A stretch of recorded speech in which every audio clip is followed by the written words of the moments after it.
Hi everyone, welcome back to the channel. In this video, we'll discuss part 2 of chapter number 9, India's freedom struggle, the first phase.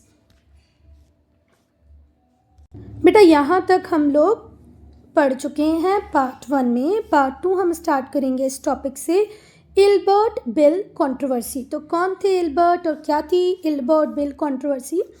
बेटा जब हमारे India में viceroy थे Lord Ripon, ठीक है, तो इनके लॉ मेंबर हुआ करते थे सर इल्बर्ट. ठीक है, जो सर इल्बर्ट थे वो लॉ मेंबर थे किसके? वाइसरॉय लॉर्ड रिपन के. इन्होंने एक बिल इंट्रोड्यूस किया 1883 में, जिसमें इल्बर्ट कहते हैं कि भाई अब जो इंडियन जजेस होंगे उनके पास भी पावर होगी कि वो उन केसेस का ट्रायल ले पाएंगे जिनमें यूरोपियंस इन्वॉल्व है. नहीं तो पहले क्या होता था बेटा, अगर कोई यूरोपियन मेंबर से जुड़ा हुआ कोई केस होगा तो उसका ट्रायल सिर्फ कौन करते थे? यूरोपियन जजेस करते थे. पर इल्बर्ट बिल एक अच्छा प्रयास करते हैं कि भाई ऐसा कुछ नहीं है, इंडियन जजेस भी उतने ही काबिल हैं. अगर कोई केसेस यूरोपियन से जुड़ा है तो उस केस में जज कौन रह सकते हैं? इंडियन जज रह सकते हैं. ठीक है, पर जो यूरोपियन कम्युनिटी थी उसने इस बिल का अपोज किया. उन्हें ये बिल्कुल अच्छा नहीं लगा कि कैसे कोई इंडियन जज हमारे केस को ट्राई कर सकता है. ऐसे तो बिल्कुल भी नहीं होना चाहिए. सर इल्बर्ट की सोच बहुत अच्छी थी. लॉर्ड रिपन भी एक अच्छी सोच के साथ काम कर रहे थे कि भाई जजेस बन गए तो क्या है, इंडियन केसेस करें या इंग्लिश केसेस करें, मतलब यूरोपियन के केसेस करें, सेम ही बात है. उनके पास क्वालिफिकेशन तो है. पर यूरोपियन कम्युनिटी को ये बात बिल्कुल पसंद नहीं आई. जो एजिटेटेड यूरोपियंस थे उन्होंने फोर्स किया गवर्नमेंट को कि भैया इस बिल को तो आप विड्रॉ कर लो, हमें ये तो बिल बिल्कुल अच्छा नहीं लग रहा है. कैसे कोई इंडियन हमारे केस में रह सकता है? बिल्कुल नहीं, हमें इंडियन जजेस चाहिए ही नहीं. बाद में इसी को क्या कहा गया? Ilbert bill controversy. जब ऐसे डेवलपमेंट होते हैं बेटा तो इंडियंस को कैसा फील होता है कि भाई हम क्या कहीं कम हैं? क्या एक व्यक्ति जो इंडियन था जज बन गया, क्या उसके पास किसी चीज़ की कमी है? क्या वो लायक नहीं है? तो ये सारी प्रॉब्लम्स अब इंडियन सोच रहे थे कि भाई ऐसा तो होना नहीं चाहिए. ये जो डेवलपमेंट हुए इससे प्रूव हुआ कि जो इंडियंस हैं उन्हें due recognition, due treatment, equality कभी ब्रिटिशर्स दे ही नहीं पाएंगे. तो मॉरल ऑफ द स्टोरी समझ में आया? इल्बर्ट ने कहा, इल्बर्ट बिल जब आया तो उसमें था कि इंडियन जजेस यूरोपियंस के केसेस को ट्राई कर पाएंगे, उनमें फ़ैसला दे पाएंगे. यूरोपियंस को ये बात पसंद नहीं आई तो यूरोपियंस ने अपोज किया और कहा कि इस बिल को वापस लिया जाए. इसी को कहते हैं इल्बर्ट बिल कंट्रोवर्सी. जब ऐसी बातें आपके सामने आएगी तो आपको भी यही लगेगा ना कि भाई जज तो जज हैं, भले इंडियन हो या यूरोपियन हो, मतलब ये इंडियन जजेस को ड्यू रिस्पेक्ट नहीं दे रहे हैं, है ना. इंडियंस को कभी भी इक्वल ट्रीटमेंट अंग्रेज देंगे ही नहीं. ऐसी बातें हम सोचने लग गए. और सच बेटा अब हम पढ़ेंगे अर्ली पॉलिटिकल एसोसिएशंस को. 1850s के बाद हम इंडियंस को ऐसा लगने लगा कि भाई हमें पॉलिटिकली ऑर्गेनाइज हो जाना चाहिए. तो जो पहला प्रयास किया वो किसने किया? जो पहला बार कोशिश की वो की सुरेंद्रनाथ बनर्जिया ने. कब की बेटे? 1851 में. और क्या बनाया? The British Indian association. British Indian association पहला एसोसिएशन था जिसको बनाया सुरेंद्रनाथ बनर्जिया ने. कब बनाया? 1851 में. सेकेंड बनता है Bombay association, the Bombay association and the Madras native association. Bombay association बना, फिर मद्रास नेटिव एसोसिएशन बना. और ये कब बने? 1852 में. तो 1851 में सुरेंद्रनाथ बनर्जिया ने बनाया the British Indian association, Bombay association बना, फिर मद्रास नेटिव एसोसिएशन बना. और ये कब बने? 1852 में. क्लियर है? फिर दादाभाई नौरोजी ने बनाया 1866 में the east India association. East India association बनाने वाले कौन थे? दादाभाई नौरोजी. कब बनाया? 1866 में. इसके अलावा बहुत सारे एसोसिएशंस बने 1870 से 1880 के बीच में, जैसे पूना सार्वजनिक सभा, Poona Sarvajanik Sabha, the Indian association, the Madras Mahajan Sabha, the Bombay presidency association. ये 1870 से 1880 के बीच में बने. तो एक बनाया सुरेंद्रनाथ बनर्जिया ने, एक दादाभाई नौरोजी ने, है ना. एक मद्रास नेटिव एसोसिएशन बना, तो बॉम्बे एसोसिएशन बना. फिर उसके बाद हम बात करें तो 4 एसोसिएशन को हम पढ़ रहे हैं यहाँ पर। पूना सार्वजनिक सभा, इंडियन एसोसिएशन, मद्रास महाजन सभा, बॉम्बे प्रेसिडेंसी एसोसिएशन। तो ऐसे छोटे छोटे पॉकेट्स में बहुत सारे एसोसिएशन बनने लगे जिनके थ्रू हम इंडियंस अपने आप को पॉलिटिकली ऑर्गेनाइज करने लगे। ये जो एसोसिएशंस थे इनमें लिमिटेड मेंबर्स होते थे और इनका कोई ना कोई एजेंडा होता था। वो एजेंडा भी लिमिटेड, मतलब एक क्या बोलना चाहिए, बहुत ज़्यादा पैन इंडिया लेवल पे कुछ भी नहीं था। सो ये जो एसोसिएशंस थी इनकी लिमिटेड मेंबर्स तो थे ही थे, साथ में एजेंडा भी बहुत ब्रॉड नहीं होता था, वो भी लिमिटेड ही था। जो मेंबर्स थे वो एजुकेटेड इंडियंस होते थे जो अपर कास्ट से बिलोंग करते थे, अपर क्लास से बिलोंग करते थे, रिच भी होते थे, ब्राह्मण क्षत्रिय भी होते थे, साथ ही साथ बहुत एजुकेटेड भी होते थे। तो जितने भी एसोसिएशन अब तक हमने पढ़े सब में 2-3 चीज़ें कॉमन देखने को मिलेगी। इनको बनाने वाले मोस्टली एजुकेटेड इंडियंस होते थे जो अपर कास्ट से बिलोंग करते थे और अपर कास्ट के भी थे, अपर क्लास के भी थे, एजुकेटेड भी थे। दे वर रेस्ट्रिक्टेड टू स्पेसिफिक रीजन और रीजन्स, और ये कुछ स्पेसिफिक रीजन्स तक ही रेस्ट्रिक्टेड थे, मतलब जनमानस तक, जन जन तक, कॉमन पीपल तक इनकी रीच नहीं थी। क्या काम करती थी बेटा ये एसोसिएशंस? तो ये जितनी भी एसोसिएशंस थी ये पेटिशंस लिखती थी।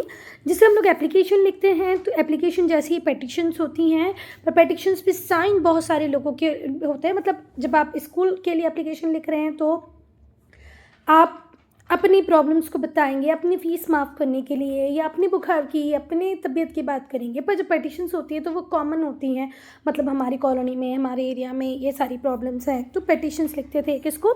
गवर्नमेंट को।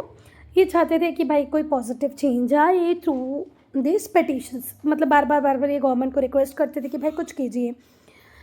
क्या क्या रिक्वेस्ट करते थे ये गवर्नमेंट से? कि आप टैक्सेस कम कर दीजिए, reduction in taxes, discriminatory practices को एंड कर दीजिए, हमें एडमिनिस्ट्रेटिव रिफॉर्म्स दीजिए।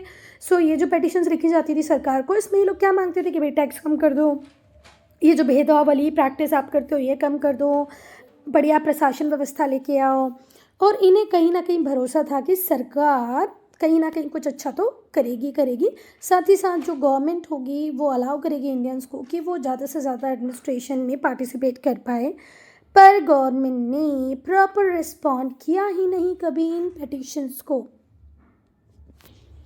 तो बेटा जो ब्रिटिश गवर्नमेंट थी उन्होंने कभी ध्यान ही नहीं दिया इन पेटिशंस के ऊपर, इन एसोसिएशंस की रिक्वेस्ट के ऊपर। ये जो वर्ड हीड है, हीड का मीनिंग होता है ध्यान ना देना, ठीक है? ध्यान होता है, हीड का मतलब होता है ध्यान, और यहाँ पर नेवर पेड हीड मतलब ध्यान कभी दिया ही नहीं ब्रिटिशर्स ने। चलो, इस नेग्लिजेंस से जो इंडियंस थे उन्हें लगने लगा कि यार ऐसे तो सरकार हमारी सुनी नहीं रही है, तो हमें कोई नेशन वाइड एसोसिएशन बनाना चाहिए, है ना, जिसमें पूरा इंडिया इन्वॉल्व हो।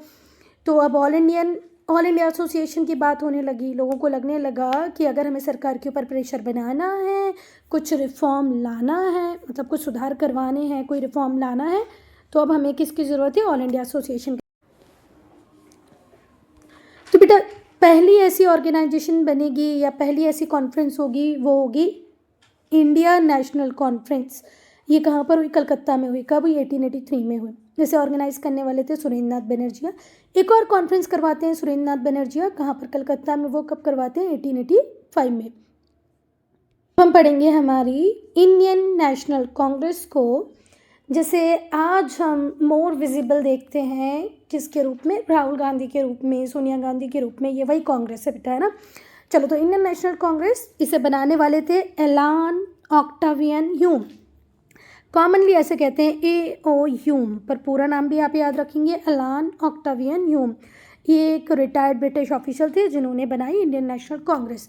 वो एक एसोसिएशन बनाना चाहते थे जिससे इंडियंस को हेल्प मिले, इंडियंस की बातें गवर्नमेंट ईजिली सुने, इंडियंस अपनी कंसर्न्स को इस ऑर्गेनाइजेशन के थ्रू गवर्नमेंट के सामने रख पाएँ। ये एसोसिएशन ऐसा था जिससे सुपरवाइज कौन करे? British. This association would be supervised by British. अच्छा, एलान ऑक्टावियन ह्यूम एक ऐसा ऑर्गेनाइजेशन बनाने की फिराक में थे जिसमें जो भी कुछ हो उससे ब्रिटिश सुपरवाइज करें, इंडियंस अपनी बातों को ब्रिटिशर्स के सामने रख पाएँ, ग्रीवियंसेस, प्रॉब्लम्स ईजिली इस प्लेटफॉर्म के थ्रू किसकी नज़र में आ जाए? गवर्नमेंट की नज़र में आ जाए। एलान ऑक्टावियन का सोचना था कि अगर कोई भविष्य में आने वाला आउटब्रेक है तो ऐसी ऑर्गेनाइजेशन बनने से पहले ही वो रुक जाएगा, क्योंकि ब्रिटिश गवर्नमेंट के सामने ये बातें तो आ जाएगी ना कि भाई इस बात से लोग परेशान हैं, इतने परेशान हैं कि अब कोई आउटब्रेक आ सकता है। तो ऑल इन ऑल एक कह सकते हैं कि ये जो ऑर्गेनाइजेशन था ये साजिशी था हमारे खिलाफ, क्योंकि यहाँ पर ब्रिटिशर्स सिर्फ क्या जानने में लगे हुए थे कि हम क्या करने वाले हैं फ्यूचर में। अगर हम कोई आउटब्रेक करना चाहते हैं तो ब्रिटिशर्स पहले से ही सजग हो जाएंगे। चलो ऐसा नेगेटिव नहीं सोचते, अभी तो ये सोचते हैं कि चलो अच्छी ऑर्गेनाइजेशन बनाई एलान ऑक्टावियन ह्यूम ने, जिसका सुपरविजन करते थे ब्रिटिशर्स। और एलान ऑक्टावियन ह्यूम का मानना था कि अगर किसी फर्दर आउटब्रेक को रोकना है, जैसा कि 1857 में हो चुका था, हाँ, ऐसे किसी आउटब्रेक को रोकना है तो भाई कोई ना कोई ऑर्गेनाइजेशन तो बननी चाहिए। फॉर दिस पर्पस इसीलिए उन्होंने एक मीटिंग अरेंज की, कहाँ पर, बॉम्बे में। कांग्रेस बनी नहीं है अभी, तो सब सोच विचार कर रहे हैं। एलान ऑक्टावियन ह्यूम बोल रहे हैं कि जो कि एक रिटायर्ड ब्रिटिश ऑफिसर हैं कि एक ऐसा ऑर्गेनाइजेशन बने जिसे ब्रिटिश सुपरवाइज करें, जो इंडियंस के कंसर्न्स को रेस करे गवर्नमेंट के सामने, ठीक है। और वो ऐसा इसलिए चाहते थे कि कोई फर्दर आउटब्रेक ना हो। 1857 का रिवोल्ट शांत करने में वैसे ही 1-1.5 साल ब्रिटिश गवर्नमेंट को लग गया था। तो अभी एक मीटिंग बुलवाते हैं, कहाँ पर, बॉम्बे में। और ये जो मीटिंग होती है ये कहाँ पर होती है, गोकुलदास तेजपाल संस्कृत कॉलेज में। कहाँ पर होती है, गोकुलदास तेजपाल संस्कृत कॉलेज में। कब से कब होती है, 28 दिसंबर से 30 दिसंबर तक। गोकुलदास तेजपाल संस्कृत कॉलेज में ये मीटिंग होती है। कब से कब तक, 28 से 30 दिसंबर तक। कब होती है, 1885 में। और इसमें प्रेसिडेंट कौन होते हैं, WC बनर्जी। 28 से 30 दिसंबर के बीच में होती है, 1885 में होती है, under the presidency of WC Banerjee. और इसको अटेंड करते हैं 72 डेलीगेट्स, पूरे इंडिया के डिफरेंट पार्ट से आए हुए 72 डेलीगेट्स इस मीटिंग को अटेंड करते हैं। बहुत सारे एमिनेंट पर्सन होते हैं जो इस कॉन्फ्रेंस में पार्ट लेते हैं, जैसे उमेश चंद्र बनर्जी, दादा भाई नेहरू जी, फिरोज शाह मेहता, बदरुद्दीन तैयब जी, S सुब्रमण्यम अय्यर, दिन शौवाज, काशीनाथ त्र्यंबक तिलंग, P आनंद चरलू, गोपाल गणेश आगरकर, वीर राघवाचार्य, ठीक है, कौन है, वीर राघवाचार्य, G सुब्रमण्यम अय्यर, NG चंदवरकर, रहत मुल्ला सयानी और दूसरे बहुत सारे लोग होते हैं। और बाद में यहीं पे बनेगी, These later become the Indian national Congress. बाद में यही ऑर्गेनाइजेशन क्या बनेगा, इंडियन नेशनल कांग्रेस। नाम एक बार और आप पढ़ लेना कि भाई बहुत सारे एमिनेंट पर्सन थे जिन्होंने इस कॉन्फ्रेंस में पार्ट लिया। वो थे उमेश चंद्र बनर्जी, दादा भाई नेहरू जी, फिरोज शाह मेहता, बदरुद्दीन तैयब जी, सुब्रमण्यम अय्यर, दिन शौवाज, काशीनाथ त्र्यंबक तेलांग, P आनंद चरलू, गोपाल गणेश आगरकर, वीर राघवाचार्य, G सुब्रमण्यम अय्यर, NG चंदवरकर, रहत मुल्ला सयानी। और इसके अलावा भी बहुत सारे लोग थे जिन्होंने इस मीटिंग को, इस कॉन्फ्रेंस को अटेंड किया। और बाद में यही क्या बनेगी, इंडियन नेशनल कांग्रेस। कॉन्सिक्वेंटली जो कांग्रेस थी वो एनुअल सेशन करने लगी इंडिया के डिफरेंट पार्ट में। इनिशियली जो ब्रिटिशर्स थे उन्होंने बहुत इन्वेस्ट किया कांग्रेस की एक्टिविटीज़ में। और जो मेन एम था कांग्रेस का शुरुआती कुछ सालों में, मतलब जब कांग्रेस बनी तो उसके शुरुआती सालों में उसके एम्स को अब हम पढ़ेंगे बेटा। अब कांग्रेस बन गई है, उसके एनुअल सेशन हो रहे हैं इंडिया के डिफरेंट पार्ट्स में। इनिशियली ब्रिटिशर्स जो थे उन्होंने भी बहुत अच्छा खासा इन्वेस्ट किया कांग्रेस की एक्टिविटीज़ में। अब हम एम्स पढ़ेंगे। पहला कि जितने भी लीडर्स हैं उनको साथ में एक प्लेटफॉर्म पे लेके आया जाए, जिससे प्रॉब्लम्स जो इंडिया से रिलेटेड जो इश्यूज़ हैं, जो प्रॉब्लम्स हैं, उन्हें डिस्कस किया जा सके। टू ब्रिंग टुगेदर लीडर्स को साथ में लाया जा सके from all parts of India, India के डिफरेंट पार्ट से। किसके लिए, प्रॉब्लम्स को डिस्कस करने के लिए। कौन सी प्रॉब्लम को डिस्कस करने के लिए, जो इंडिया से जुड़ी हुई है। दूसरा, to form an action plan, और कोई एक्शन प्लान बनाया जाए जिससे कि हम कंसेशंस ले पाएँ, किससे, ब्रिटिश गवर्नमेंट से, कि भाई ब्रिटिश गवर्नमेंट किसी तरीके से तो हमारी बात माने और हमें कुछ कंसेशंस दे। हम पढ़ेंगे अर्ली नेशनलिस्ट फेज को। तो जो अर्ली नेशनलिस्ट थे जिन्होंने कांग्रेस को डोमिनेट किया पहले 20 साल, शुरुआत के 20 साल जो अर्ली नेशनलिस्ट थे जिन्होंने कांग्रेस को डोमिनेट किया, वो कौन कौन थे बेटा, सुरेंद्र नाथ बनर्जी, दिनशोवाज, फिरोज शाह मेहता, गोपाल कृष्ण गोखले, इन्हें मॉडरेट्स भी कहा जाता है क्योंकि ये पीसफुल वे में अपनी बात ब्रिटिशर्स के सामने रखते थे। एप्लीकेशन, पेटिशंस, प्रेयर की पॉलिटिक्स करते थे, मतलब रिबेलियन तो करते थे पर शांति से। वो दोनों वर्ड कहीं मेल ही नहीं खाते हैं कि कैसे शांति से कोई रिबेलियन कर सकता है। आप तो ये बोलो कि ये शांति से अपनी बातों को ब्रिटिशर्स के सामने रखते थे। इनके जो एम्स थे, जो मेथड थी, बहुत मॉडेस्ट थी, इसीलिए इन्हें मॉडरेटर्स कहा गया। दे वांटेड टू पीसफुली, ये चाहते थे कि हर चीज़ शांति से हो, शांति से हम ब्रिटिश गवर्नमेंट को मनाएं। परसुएट करने का मतलब होता है मनाना, कि भाई आप हमारी बातें सुनो, हमारी डिमांड को सुनो, हमारी डिमांड्स को पूरा करो। ये पेटिशंस भेजते थे किसको? ब्रिटिश गवर्नमेंट को, आउटलाइनिंग दिया डिमांड्स, अपनी डिमांड लिख लिख के पेटिशंस भेजते थे और अर्ज करते थे, रिक्वेस्ट करते थे गवर्नमेंट से कि प्लीज़ हमें फ्रीडम ऑफ स्पीच दे दो, फ्रीडम ऑफ एक्सप्रेशन दे दो, grant us freedom of speech, freedom of expression.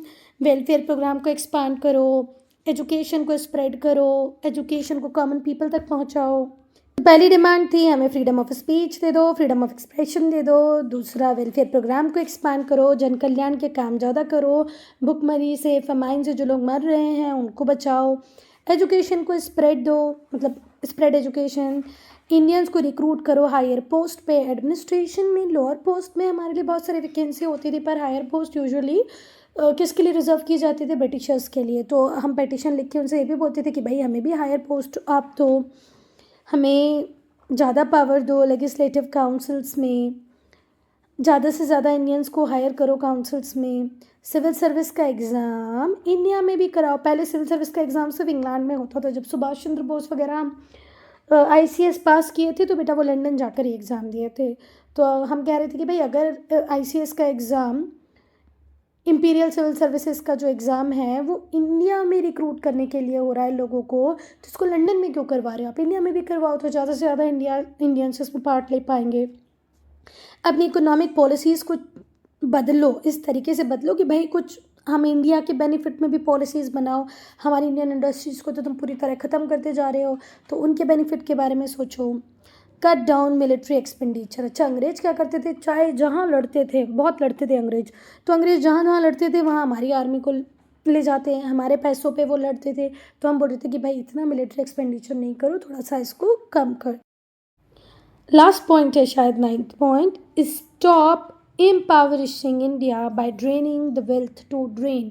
इम्पावरिशिंग का मतलब होता है गरीब बना देना। हमारे इंडिया को गरीब बनाना छोड़ो। इंडिया को ये गरीब कैसे बना रहे थे बेटा? क्योंकि जो वेल्थ होती थी इसको ये ड्रेन कर देते थे किसकी तरफ? ब्रिटेन की तरफ। हमसे रॉ मटेरियल सस्ते में लेके वहाँ पर फिनिश प्रोडक्ट बना के हमको वही महंगे दामों में बेच देते थे। अब हम पढ़ेंगे बेटा British attitude towards the Congress. Congress के टूवर्ड्स ब्रिटिश का क्या एटीट्यूड था? बेटा देखो, जब कांग्रेस शुरुआत में बनी, जो अर्ली ईयर्स थे कांग्रेस के, उसमें तो ब्रिटिशर्स ने बहुत ध्यान दिया कांग्रेस के ऊपर, उनकी एनुअल मीटिंग्स को अटेंड किया, डिबेट्स में, डिस्कशन में पार्ट लिया। पर धीरे धीरे जो ब्रिटिश ऑफिशियल्स थे उनका एटीट्यूड्स इंडियन नेशनल कांग्रेस की तरफ चेंज होने लग गया, शिफ्ट करने लग गया। जब उन्हें ये रियलाइज़ हुआ कि कांग्रेस तो भैया लोगों के गुस्से को शांत नहीं कर रही है और उसे बढ़ावा दे रही है, फैनिंग इट मतलब हवा में उड़ा रही है और ज़्यादा लोगों के गुस्से को भड़का रही है, तो उनको लगने लगा कि भाई कांग्रेस से तो दूरी अच्छी, क्योंकि भाई जिस पर्पज़ से हमने कांग्रेस को बनाया वो तो वो पर्पज़ ही पूरा नहीं करी। हमको लग रहा था लोगों की बात हम तक पहुंचाने का काम करेगी कांग्रेस, पर कांग्रेस तो लोगों को भड़का रही है, लोगों के गुस्से को और ज़्यादा हवा दे रही है। और ये जो नेशनल मूवमेंट है, अगर इसको स्पीड मिल रही है, इसको मोमेंटम मिल रहा है, तो उसकी एक वजह कांग्रेस ही है, कांग्रेस के एफर्ट्स ही हैं कि नेशनल मूवमेंट इतने मैसिव लेवल पे हो रहे हैं। और जैसे ब्रिटिशर्स को ये बात रियलाइज़ हुई कि कांग्रेस नेशनल मूवमेंट को मोमेंटम दे रही है, वैसे ही ब्रिटिशर्स का जो एटीट्यूड था कांग्रेस की तरफ बहुत हॉस्टाइल हो गया। हॉस्टाइल बोले तो शत्रुतापूर्ण, मतलब अब कांग्रेस उन्हें अच्छी नहीं लग रही थी। अब हम पढ़ेंगे असर्टिव नेशनलिस्ट फेस। ठीक है, जो मॉडेस्ट और जो पीसफुल एटीट्यूड था अर्ली नेशनलिस्ट का, वो तो कोई रिफॉर्म ला ही नहीं पाया। जो प्रेयर पेटिशंस की पॉलिटिक्स हमारे अर्ली नेशनलिस्ट ने की, जिन्हें हम मॉडरेटर्स कहते हैं, वो तो कुछ चेंज ला ही नहीं पाया। क्या करें अब? कुछ तो चेंज करना ही पड़ेगा एटीट्यूड में। शांति से तो ब्रिटिशर्स हमारी बात सुनते नहीं हैं, तो क्या करें? करना पड़ेगा ना कुछ। लीडर्स को ये बात समझ में आ गई थी कि हम इसी तरीके से काम और 100 साल भी करते रहे ना तो अंग्रेज कोई ध्यान नहीं देंगे हमारी बात पे। तो यहाँ पर एक नया ट्रेंड आया इंडियन नेशनल कांग्रेस में, और इस ग्रुप में कौन कौन थे?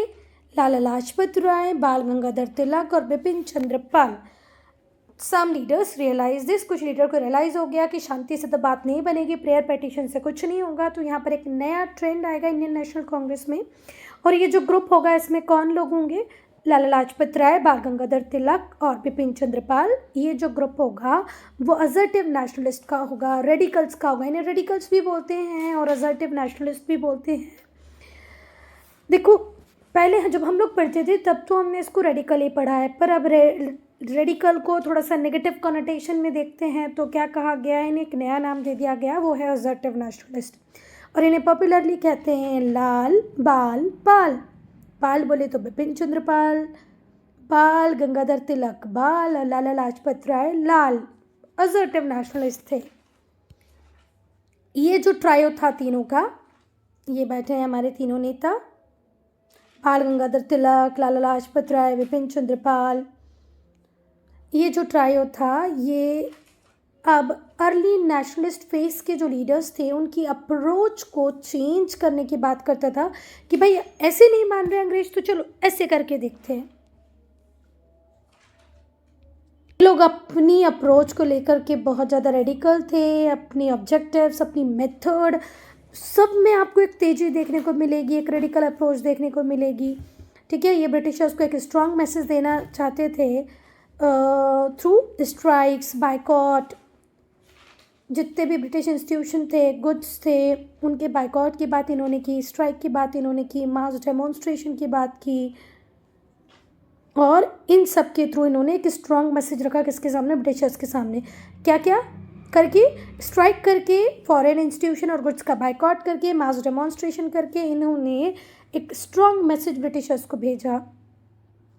दे feel the people would be awaken by this political actions, और इनको लगता था लोग जागेंगे इन एक्शंस के थ्रू। ये जो पॉलिटिकल एक्शंस हम ले रहे हैं कि स्ट्राइक करें, बाइकआउट करें, इसके थ्रू लोगों के मन में थोड़ा बहुत समझ आएगी और वो फाइट करेंगे किसके लिए? पॉलिटिकल रिफॉर्म्स के लिए। जब तक देखो मास सामने नहीं आता, जब तक ब्रिटिशर्स को हिलाना पॉसिबल नहीं था, तो बिपिन चंद्र पाल हों, लाला लाजपत राय हों या बाल गंगाधर तिलक हो, इन सब का यही मानना था कि ऐसे कुछ काम हम करते हैं जिससे लोग खुद अपने लिए या पॉलिटिकल रिफॉर्म्स के लिए बोलने आगे आएँ। बेटा, बाल गंगाधर तिलक जो एक असर्टिव रेडिकल लीडर थे, इन्होंने बहुत ज़ोर शोर से स्वराज की बात कही कि भाई मेरे जीवन का एक ही उद्देश्य है, attainment of Swaraj, attainment of independence. इनका एक बहुत फेमस कोट है जो आप सबको पता होना चाहिए। वो फेमस कोट है, Swaraj is my birth right, Swaraj मेरा जन्मसिद्ध अधिकार है, and I shall have it, और मैं इसे पाकर रहूँगा। Is soft coated and inspirational, बहुत ज़्यादा इंस्पिरेशनल है भाई कि जो स्वतंत्रता है, जो स्वराज है, वो मेरा जन्मसिद्ध अधिकार है और एक न एक दिन मैं इसे पाकर ही। अब बेटा, अगर हम उस टाइम के बंगाल की बात करें, उस टाइम हम बंगाल किसको कहते थे? तो आज का पूरा बांग्लादेश, आज का वेस्ट बंगाल, बिहार, झारखंड, उड़ीसा, ये सब मिला के इतना बड़ा रीजन था बंगाल। ठीक है, मतलब पुराना जो बंगाल जिसे ब्रिटिशर्स ने डिवाइड किया, उसमें क्या क्या आता था? आज का वेस्ट बंगाल, आज का बिहार, झारखंड, उड़ीसा और आज का बांग्लादेश। ठीक है, तो ये जब ऑर्डर पास हुआ, इस ऑर्डर के अकॉर्डिंग बंगाल को 2 पार्ट्स में डिवाइड किया गया। कितने पार्टों में बांट दिया इस पूरे बंगाल को? 2 पार्ट में। और बेसिकली इसको इसी तरीके से डिवाइड किया गया कि एक पार्ट में सारे मुस्लिम और दूसरे में सारे हिंदूज। जो ऑफिशियल स्टेटमेंट दिया गया कि भाई क्यों डिवाइड कर रहे हैं ये बंगाल को, ऑफिशियल रीज़न लिखा था एडमिनिस्ट्रेटिव, कि भैया इतने बड़े एरिया को हम प्रॉपर एडमिनिस्ट्रेट नहीं कर पा रहे हैं, एडमिनिस्ट्रेटिव प्रॉब्लम से, इसलिए हम इसको छोटे छोटे पार्ट्स में डिवाइड करके प्रॉपरली मैनेज करेंगे। It was said that since Bengal is vast province, Bengal बहुत बड़ा प्रोविंस है तो ये डिफ़िकल्ट हो रहा है इसके ऊपर रूल करना, तो अगर इसके ऊपर इफेक्टिवली रूल करना है तो इसके पार्टीशन की बहुत ज़रूरत है। हमें समझने में देर नहीं लगी कि भाई रियल रीज़न ऐसा कुछ भी नहीं है, पार्टीशन का रियल रीज़न बिल्कुल अलग है। ठीक है, the province of Bengal was one of the most important centre of nationalist movement. बेटा बंगाल नेशनलिस्ट मूवमेंट का एक इम्पॉर्टेंट सेंटर बन गया था इस टाइम तक, जो अंग्रेजों को चुभने लगा था। इसीलिए जो ब्रिटिशर्स थे वो चाहते थे अगर इस प्रोविंस में अपर हैंड चाहिए तो उन्हें यूनिटी को ब्रेक करना पड़ेगा। किसकी यूनिटी को ब्रेक करना पड़ेगा? हिंदूज और मुस्लिम्स की।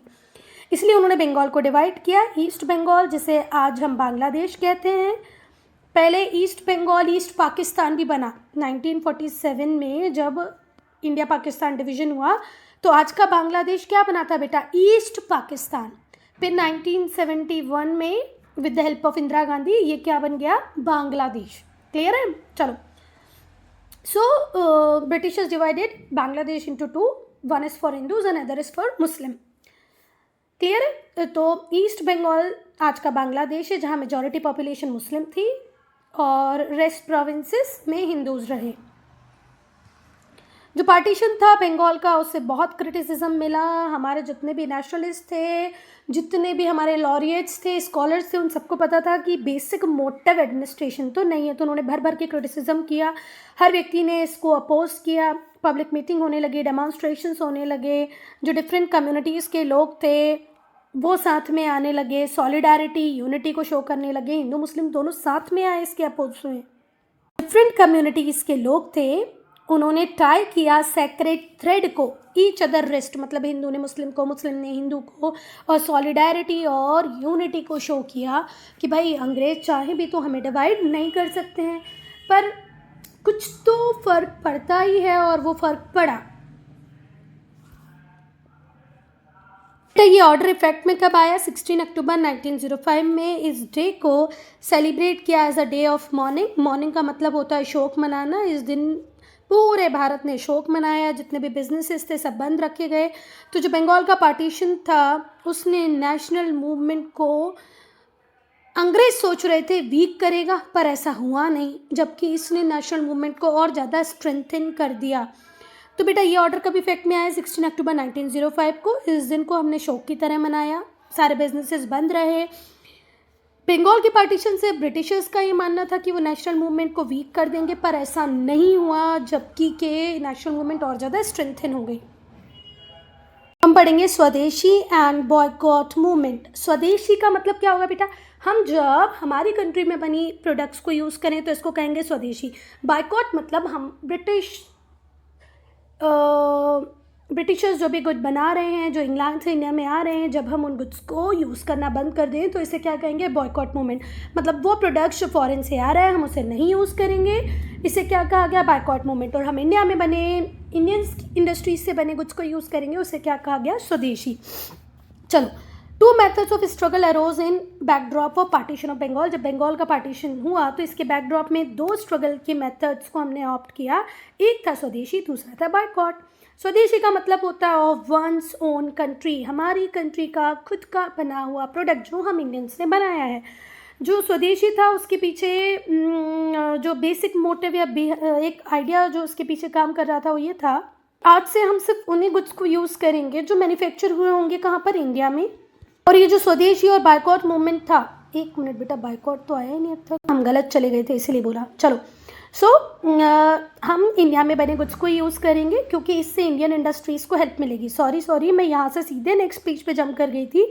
तो जो आइडिया था स्वदेशी मूवमेंट के पीछे वो ये था कि अगर हम इंडिया में बने गुड्स को यूज़ करेंगे तो इससे एक बूस्ट मिलेगा इंडियन इंडस्ट्रीज़ को, जो कि बहुत ज़्यादा सफ़र कर रही थी क्योंकि cheap foreign made goods India में आ रहा था, जिसे ब्रिटिशर्स इंडिया में डंप करते जा रहे थे कि भाई अगर सस्ता गुड इंडिया में जाएगा तो इंडियन तो वैसे ही मूर्ख हैं, ये सस्ता गुड खरीदेंगे, इनकी इंडस्ट्री पूरी तरह बर्बाद रियून हो जाएगी, ये सोच रहे थे। तो जब हमने स्वदेशी मूवमेंट चलाया तो भले ही थोड़ा सा महंगा गुड हमने खरीदा, पर हमने वही गुड को परचेज़ किया जो हमारी कंट्री में बन रहा था, इंडियन था। और बायकॉट के पीछे जो आइडिया था वो इस आइडिया से जुड़ा हुआ था कि अगर हम फॉरेन गुड्स को बायकॉट करेंगे तो यूरोपियन प्रॉफिट्स कम हो जाएंगे। ठीक है, फॉरेन गुड्स को बायकॉट करो, वो गुड सड़ जाए, ख़राब हो जाए, हमें मतलब नहीं है, ब्रिटिशर्स को अब कोई प्रॉफिट नहीं देंगे, हम सिर्फ इंडिया में बना गुड यूज़ करेंगे।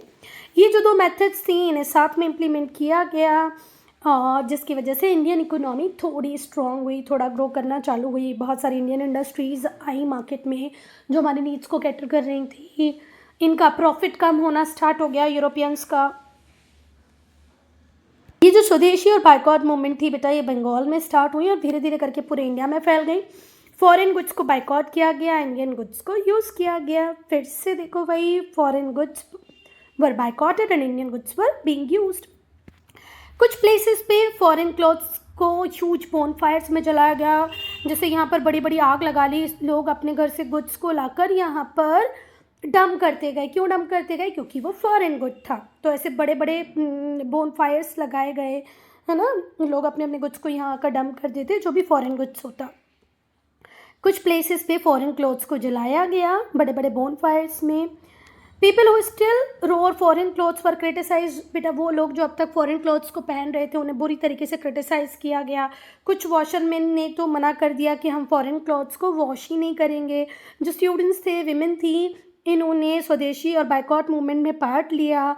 और जो लिकर शॉप्स थी या वो शॉप्स थी जो फॉरेन गुड्स को सेल कर रही थी, उनके आसपास पिकेटिंग की। पिकेटिंग का मतलब क्या होता है? जैसे सपोज करो ये शॉप है, इसके आसपास जब आप हाथ पकड़ के खड़े हो जाते हो और किसी को अंदर नहीं आने देते हो, तो इसी को क्या कहते हैं बेटा? पिकेटिंग। तो विमेन ने, स्टूडेंट्स ने पिकेटिंग स्टार्ट कर दी। बेटा हम सूरत स्प्लिट को पढ़ेंगे पार्ट 3 में। चैप्टर बड़ा है ना, पार्ट 3 में हम सूरत स्प्लिट को पढ़ेंगे।